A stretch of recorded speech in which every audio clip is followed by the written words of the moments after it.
जय माँ समली, जय जगन्नाथ। रंगवती रे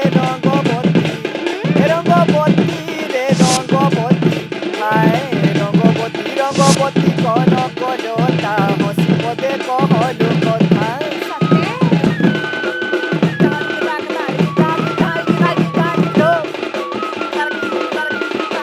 मार्च 27 और 28 रे ओडिशा परब हेबार के जाउछे वर्चुअली। तो आपण माने हमको देखवार के बिल्कुल भी नहीं भूलबे। जुहार।